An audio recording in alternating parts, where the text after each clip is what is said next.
God bless the NRA.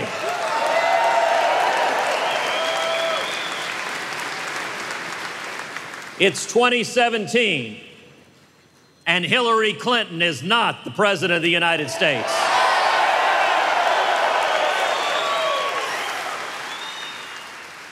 And Neil Gorsuch is a Supreme Court justice.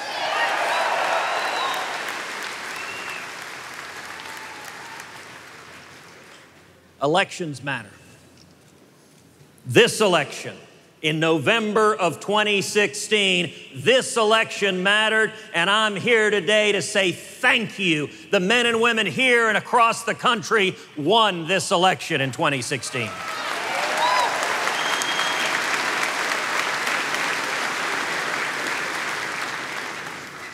This election, in many ways, was a referendum on the Supreme Court of the United States. More so than any election we have seen in our lifetimes. Just over a year ago, Justice Scalia passed away. Justice Scalia was a lion of the law, a principled conservative giant, and his vacancy made this election, in a very real way, turn on what direction the American people wanted the Supreme Court to go. We all remember the debates between Donald Trump and Hillary Clinton.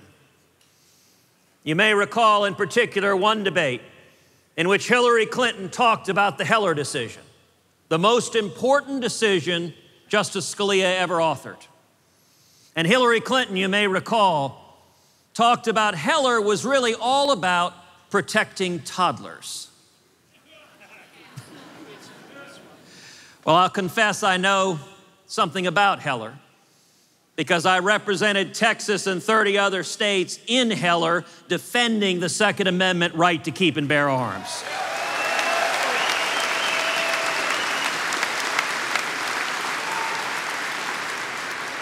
And you know, it's striking. You can read the Heller majority opinion, you can read the dissent, and you can search in vain. Do you know what word is found nowhere in Heller? Toddler. Heller had absolutely nothing to do with toddlers.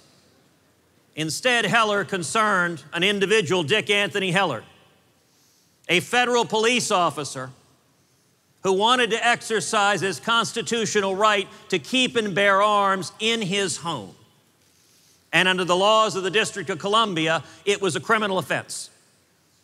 D.C. made it a crime for anyone to possess a handgun. And D.C. also made it a crime for anyone to possess an operable long gun, a rifle or a shotgun.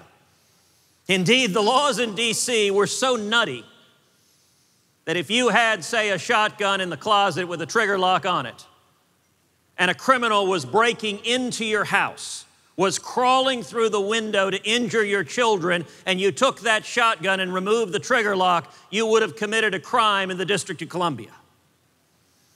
That's what Heller was about. It was about whether or not the Second Amendment means what it says. Hillary Clinton in this last election promised she would appoint justices who would overturn Heller. And it's worth pausing to reflect what that would mean. The position of the dissenters in Heller was not that some reasonable restrictions are sometimes permissible. The position of the dissenters in Heller was far more radical than that. 4 justices on the Supreme Court said the Second Amendment does not protect any individual right to keep and bear arms whatsoever. Their position was it is only a, quote, collective right of the militia, which is fancy lawyer talk for a non-existent right.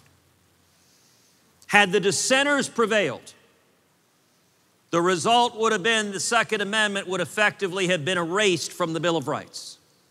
It would have meant that any state, any locality, or the federal government could pass a law making it a crime for you or me or anybody else to exercise our Second Amendment right to own even a single firearm, and we would not have had any judicial avenue to challenge that. This election turned on that question, and millions of Americans came out precisely to protect the Bill of Rights. When Justice Scalia's vacancy occurred, Mitch McConnell and Chuck Grassley and Republicans in the Senate, quite rightly, said we are going to hold this seat vacant and let the American people decide.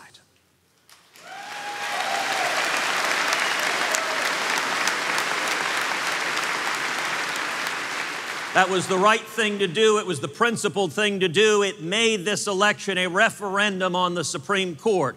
The NRA, as an institution, played a critical role in mobilizing millions of Americans to protect the Constitution.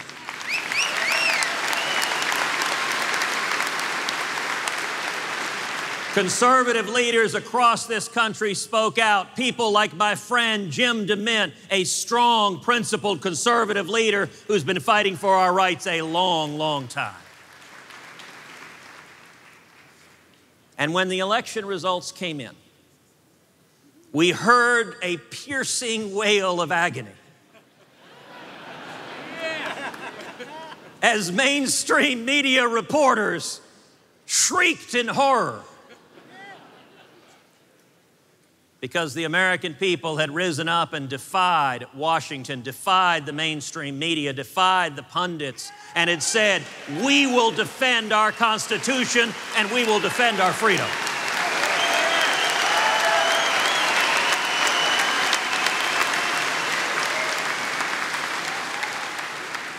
To underscore what was at stake, one needs look no further than a recent decision from the Fourth Circuit Court of Appeals. Fourth Circuit Court of Appeals used to be the most conservative court of appeals in the country, used to be a bastion of constitutional principle. But after 8 years of Barack Obama, the Fourth Circuit Court of Appeals has become a left-wing sinkhole. The Fourth Circuit just recently upheld Maryland's ban on so-called assault weapons and Maryland's ban on large-capacity magazines. And the test that the Fourth Circuit Court of Appeals put out for the Second Amendment is they said the Second Amendment does not protect any weapons that might be useful in a military context. Now listen, that is not just legal interpretation. That is not just a reasonable position. There's a technical word for what that is. That is nuts.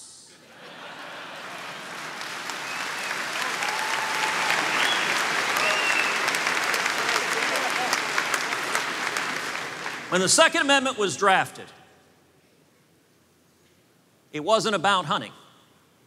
Hunting is a lot of fun. In Texas, I enjoy hunting. Hunting is great. Target shooting is great fun. Second Amendment is not about target shooting either. The Second Amendment, the reason it is in the Bill of Rights is the Second Amendment reflects the fundamental right of each and every one of us to defend our homes and our families and our children from anyone that would seek to do them harm.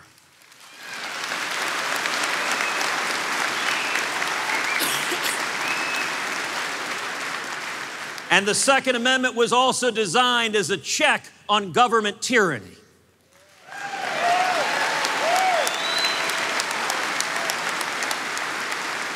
That an armed citizenry is a free and independent citizenry empowered to defend our fundamental liberties.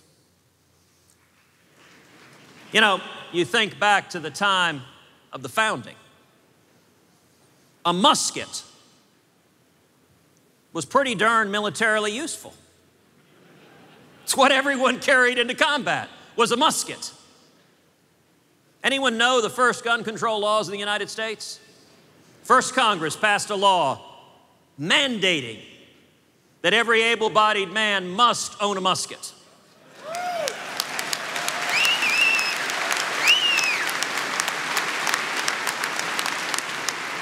That's gun control founding father style. Now, the reason they wanted you to have a musket was precisely because it is useful in a military context to defend yourself, to defend your family against those seeking to do you harm.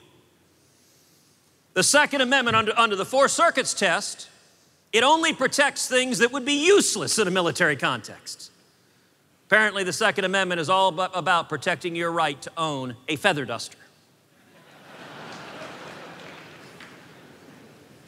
That's just one example of how the courts and judicial activism are undermining our basic rights. This election, let me say, when President Trump nominated Neil Gorsuch to the Supreme Court, President Trump honored his promise and commitment to the American people.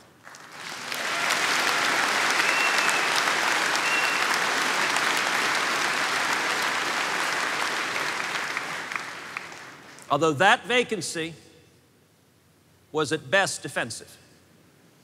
It's essentially a status quo vacancy. Justice Scalia, we ain't getting better than Justice Scalia.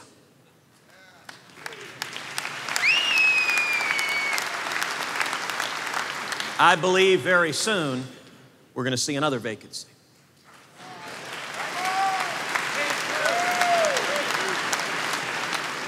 I think the odds are significant that we'll see another vacancy either this summer or next summer. And let me tell you, when that vacancy happens, that is the potential to change the balance of power on the court.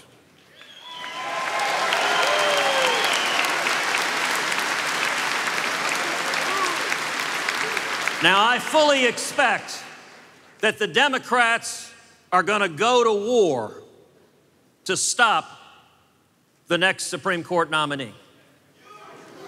Fortunately, we know the Democrats won't use anything that's useful in a military context. So maybe they will go to war with their feather dusters. But this next vacancy, I hope and pray that President Trump continues to honor his promise to nominate principled constitutionalists who will ferociously defend the Bill of Rights.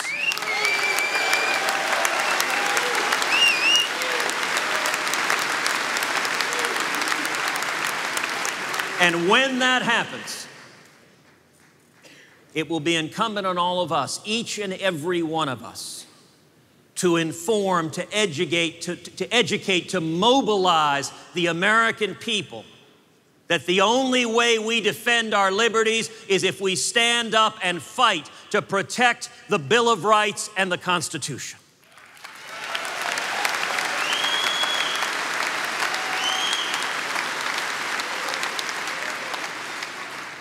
This election was a momentous election.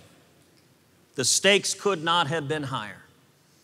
And I am here today to say to everyone here, congratulations and thank you for your passion pulling this country back from the brink and protecting our freedoms for our children and our children's children.